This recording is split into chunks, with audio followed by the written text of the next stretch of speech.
जहाँ समुद्र में आप सुनते हैं एक से एक शिक्षाप्रद और उपयोगी कहानियां जिनका जीवन बहुत मूल्य होता है। इस कड़ी में जो कहानी आज हम आपको सुनाने जा रहे हैं वो भारत की कहानी है।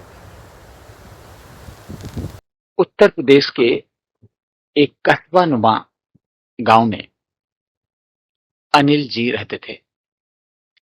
अनिल जी पेशे से बैंकर थे और उनके 3 बेटे थे। तीनों बेटे पास के शहर में अपने परिवार के साथ काम धंधे में व्यस्त थे। आप चौंकिए नहीं, मैं आपको बागवान की कहानी सुनाने नहीं जा रहा हूं। यह कहानी बागवान से बिल्कुल अलग है। अनिल जी सेवानिवृत्ति के बाद उस गांव में रहते थे और उनके बेटे पास के शहर में रहते थे। लेकिन दूर दूर रहने के बाद भी अनिल जी ने एक नियम बनाया था परिवार को संजो कर रखने का, एक साथ बनाए रखने का, एक सूत्र में बांधे रखने का और तीनों भाइयों में प्रेम बना रहे, इसका पूरा पक्का इंतजाम उन्होंने कर रखा था। हर दिवाली और होली को उनका परिवार इकट्ठा होता था। 1 हफ्ते तक सभी साथ रहते थे गांव में, उसी गांव में जहां उन बच्चों का लालन पालन हुआ था और जहां उनके दोस्त थे और सबसे बड़ी बात उनके माँ बाप रहते थे। ये 1 हफ्ते का समय अनिल जी के जीवन का अमूल्य समय होता था। तीनों बच्चे एक साथ 1 हफ्ते तक रहते थे, सब साथ खाते पीते उठते बैठते थे। तरह तरह की बातें होती थी, तरह तरह की क्रियाकलाप होते थे, संगीत, चुटकुले, गीत, अंताक्षरी और बहुएं भी ऐसी थी। सब लोग घुल मिलकर रह रहे थे। ये कितना अच्छा समय होता है। आजकल तो बच्चों के पास समय ही नहीं होता है। व्यस्त जीवन में माँ बाप के लिए इतना समय देना आसान नहीं होता है। कहते हैं अच्छा समय गुजरते देर नहीं लगती और दुख का समय काटे नहीं कटता। अनिल जी का अच्छा समय मालूम नहीं पड़ता था। ऐसा लगता था जैसे पंख लगाकर समय व्यतीत हो जाता है। छुट्टियों के बाद तीनों बच्चे फिर अपने अपने काम धंधे पर चले जाते थे। यह क्रम कई सालों से बना हुआ था।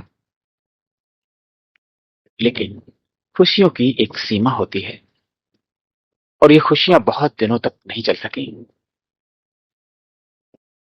एक दिन अनिल जी की पत्नी को दिल का दौरा पड़ा और उनका देहावसान हो गया। तीनों बच्चों को इसकी सूचना मिली, सब दौड़े दौड़े चले आए। उनका अंतिम संस्कार किया गया। गमगीन परिवार ने उन्हें भावभीनी श्रद्धांजलि दी। उनके अंतिम संस्कार के सारे क्रियाकर्म विधिवत किए गए और 13वीं के बाद जब बच्चे जाने को तैयार हुए तो अनिल जी की बड़ी बहू ने कहा, बाबूजी अब आप अकेले यहां कैसे रह पाएंगे, आप मेरे साथ चलिए। लेकिन अनिल जी ने कहा, नहीं बहू, इस घर में, इस जगह पर तुम्हारी मां की यादें हैं और इसलिए मैं यहाँ रहना चाहूंगा। यहाँ बहुत कुछ है मेरे पास। और फिर बच्चों के साथ उनकी घर गृहस्थी में कहते कहते शायद अनिल जी का गला भराया और वो रुक गए। उनका बड़ा पोता कुछ कहने को हुआ तो हाथ के इशारे से अनिल जी ने उसे मना कर दिया। वो चुप हो गया। और इसके बाद अनिल जी ने कहा, बच्चों, माँ की कुछ अमानत है मेरे पास, उनकी धरोहर है जो उन्होंने बहुत संभाल के रखी है। लेकिन अब उसके जाने के बाद मैं इनको कैसे संभालूंगा, मैं इनका क्या करूंगा, ये मेरे किसी काम की भी नहीं है। ये कहते हुए अनिल जी ने अलमारी से चांदी का चमकता हुआ एक श्रृंगार दान निकाला और कहा कि ये श्रृंगार दान माँ को बहुत पसंद था। अक्सर इसको खोलकर निकालती थी और देखती थी, खुश होती थी। उस श्रृंगार दान में एक सोने का हार रखा हुआ था। अनिल जी ने कहा कि दो चीजें हैं मेरे पास जो मेरे लिए अब संभालना मुश्किल होगा। दो चीजें तुम लोग बांट लो। लेकिन अनिल जी को जैसे याद आया, उन्होंने कहा, ओहो, लेकिन ये चीजें तो दो हैं और तुम लोग तीन हो। मुझे समझ में नहीं आ रहा है कि कैसे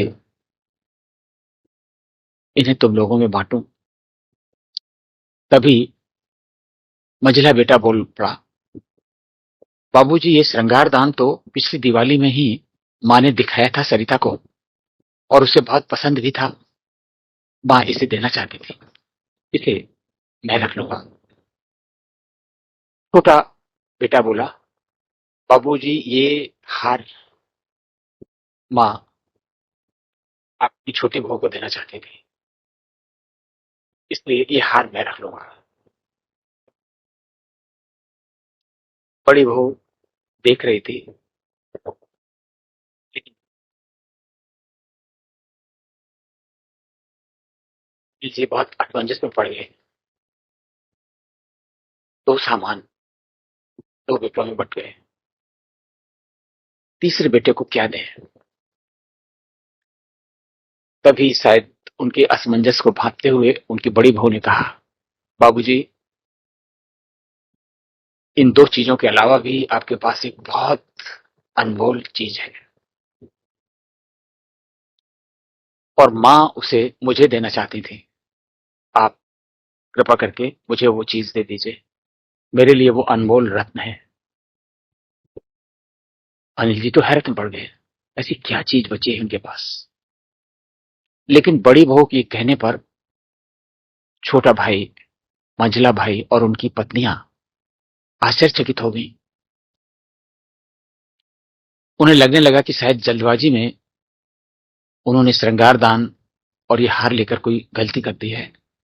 लगता है कोई बहुत बड़ी चीज छूट गई जो उन्हें मालूम नहीं थी और भाभी उनसे मांग लेंगी। लेकिन अब वो कर भी क्या सकते थे। हैरान थे, अवाक रह गए। अनिल जी स्वयं बहुत परेशान थे, हैरान थे कि क्या है, अवाक रह गए। बड़ी बहू ने कहा, बाबूजी, पिछली ही दिवाली को माँ ने मुझसे कहा था, बहू, मेरे बाद पिताजी की देखभाल तुम्ही को करनी होगी। शायद उन्हें कोई और संभाल नहीं पाएगा। इसलिए बाबूजी, आप माँ की इच्छा का पालन करिए और उनकी अनमोल वस्तु मुझे दे दीजिए। उसका गला भराया और उसके साथ साथ अनिल जी का भी गला भर आया, उनके आंसू निकल आए और उन्होंने सिर उठाकर देखा और सहमत दे दी कि हाँ बहू, मैं चलूँगा, तुम्हारे साथ चलूँगा। तो ये थी आज की कहानी। आपको कैसी लगी और इस कहानी से आपको क्या शिक्षा मिलती है, इस पर चिंतन करें, मनन करें और कमेंट बॉक्स में लिखें। फिर किसी एक कहानी के साथ आपसे मुलाकात होगी। तब तक के लिए आज्ञा दीजिए। नमस्कार।